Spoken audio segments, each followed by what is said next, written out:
Hello guys, hello Earth Signs, Virgo, Capricorn, and Taurus. Welcome dito sa aking channel, Kapalaran 888. Welcome. Alamin natin kung anong messages, vibration, gabay energy, para sa lahat. At ay para sa lahat ng Earth Signs, Virgo, Capricorn, and Taurus. Wow! Alam mo, gusto kitang i-congratulate dito sa baraha mo. Kasi, ay kita natin dito na meron ditong Earth Signs, Virgo, Capricorn, and Taurus, especially Virgo, or especially Capricorn, or may ibang Taurus. Sobra kayong busy. Busy kayo sa ginagawa nyo. Busy, may iba na nagtatrabaho sa gabi, nagtatrabaho sa umaga, multitasking, abalang-abala, 'di ba? Wala kayong sinasayang na oras, or wala kayong sasayangin na oras sa weekend na to, kundi magtrabaho. And at the same time, yung iba sa inyo dyan, kasi 11 na to ay manifestation. May minamanifest kayo. Meron kang pinag-iipunan. Meron kang pinaglalaanan. Parang ganito. So, for example, kailangan magtrabaho kasi kailangan makaipon. Kailangan magtrabaho kasi kailangan mong magbakasyon. Parang ganon. May nakikita tayo ditong naghahanda para sa kanyang pagbabakasyon, pagta-travel, paglilipat ng bahay, paglilipat ng trabaho, or kung ano man to na Wheel of Fortune or manifestation na pinaghahandaan mo. Parang papeles tong hinahanda mo. Like, naghahanda ka ng papeles, yung iba naghahanda ng pera, yung iba naghahanda ng mga gamit nila, nagkano pa man. Great fortune, if tumataya ka sa mga loto or sa kung ano pa man, posibleng swerte ka sa weekend na to. Kasi itong great fortune is a good fortune, good luck siya. Number 8, money. Sa kahit na anong klase ng sugal, 'di ba? Kahit pag-ibig, sinasabi ng barahan na swerte ka sa weekend na to. Kung ano man itong gusto mong isugal.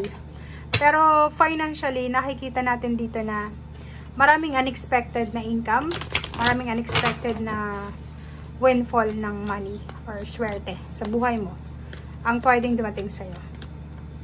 Oh, 'di ba? Tingnan mo, manifestation and light, ganon. So it's a confirmation, guys. Sinasabi ng baraha sa'yo dito na this weekend, parating na yung liwanag sa buhay mo, sa kung ano man sitwasyon na mayroon ka. And lahat ng mga pinagdadaanan mong madilim sa buhay, like madilim ng kalangitan, madilim yung paligid mo, magkakaroon ng liwanag. Like clarity. May mga bagay-bagay na hindi ka maintindihan, or parang confused ka, and posibleng sa weekend na to ay maintindihan mo. Para maintindihan mo, kaya pala nangyari yun kasi ganyan. Okay, parang ganun. So, manifestation din, sinasabi na oras na para sa weekend na to na mag-manifest ka. Kung ano yung gusto mong gawin, as long as na alam mo, 'di ba? Walang imposible. Kasi yung manifestation, guys, law of attraction. Hindi lang yung puro ano tayo like gusto kong yumaman, gusto kong magkaroon ng karelasyon na mayaman, gwapo, maganda, gusto kong magkaroon ng bahay, malapalasyo, gusto kong magkaroon ng sasakyan. Kung puro lang tayo positive words, okay lang naman mag-affirm tayo ng positive affirmation. But if nandun lang tayo sa bahay natin, nakatunganga, wala tayong ginagawang actions, wala. Useless yung affirmation mo, mapapositive man yan, o yung manifestation mo, law of attraction, useless yan. Kasi ang law of attraction, nag-work lang siya if pinagsasabay natin ang ating pure intention, 'di ba? Kung honest ka sa intention mo, at the same time gumagawa ka ng paraan or actions, doon lalabas yung manifestation.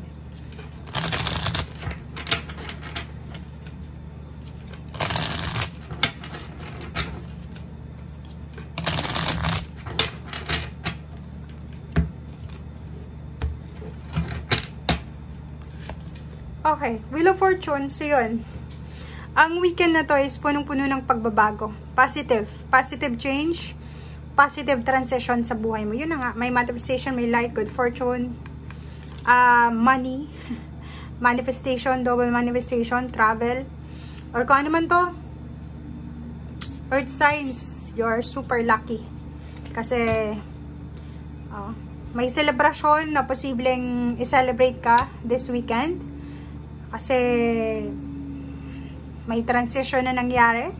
May pagbabago. May confirm na travel. May confirm na money. May work. Or kung ano man siya. So, Hermit, yung iba din sa inyo dito, sobrang peaceful ng pakiramdam nila. Napaka-peaceful ng pakiramdam nila.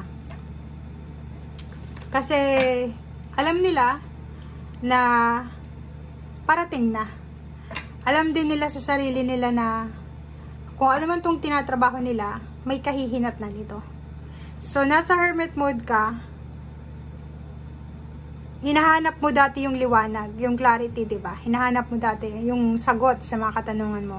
And this weekend, nakuha mo na yung sagot eh. Alam mo na yung sagot, so, andun ka na sa victory and success. Andun ka na sa chariot, diba? Alam mo yung pakiramdam ng chariot dito, is yung sa dinami-dami ng problema na pinagdaanan mo, sa dinami-dami ng mga stress sa buhay mo, sa dinami-dami ng mga taong naging involved sa buhay mo, binagsak ka, niyurakan pagkatao mo or kano pa man. Pero end of the day, andyan pa rin yung Panginoon para i-lift ka. Diba? So, yun yung pakiramdam mo ngayon eh. Alam mo yung pakiramdam na makakahinga ka ng malalim. Diba? Makakahinga ka ng malalim kasi makikita mo yung mga pinagdaanan mo eh. Makikita mo yung journey na tinahak mo na iisipin mo, kaya pala ako naghirap ng ganito kasi may glory dito sa taas. Or, sobra kang grateful dahil hindi ka sumuko. Sobra kang thankful sa Panginoon. Okay? Five of Pentacles, ano man itong mga problema mo sa pera, ay posibleng masosolusyonan na ito. Diba? So, yun, may mga solusyon na pwedeng dumating sa'yo, lalo na sa usaping pera. Unexpected money eh, good fortune, sobrang swerte ka. And Emperor, napakatalino ng Emperor. Kasi yung Emperor hindi yan gagawa ng desisyon nang hindi niya pinag-iisipan. So, this weekend, sinasabi ng baraha na lahat ng actions, lahat ng gagawin mo ay sisiguraduhin mong balanse. Sisiguraduhin mong hindi ka magiging sobrang emosyonal. And sisiguraduhin mo siyang hindi ka masyadong magiging kampante. Parang ganun. So, itong Queen of Pentacles na ito, sinasabi ng baraha sa'yo na malaking halagang pera to. Itong darating sa'yo. It's either lump sum siya. It's either salary increase, promotion, or pwedeng simpleng makakatipid ka ng pera. Parang ganun. Diba? Like for example, marami kang bills na binabayaran. Tapos this weekend, bigla mong inales yung subscription mo sa kung anong mga subscription.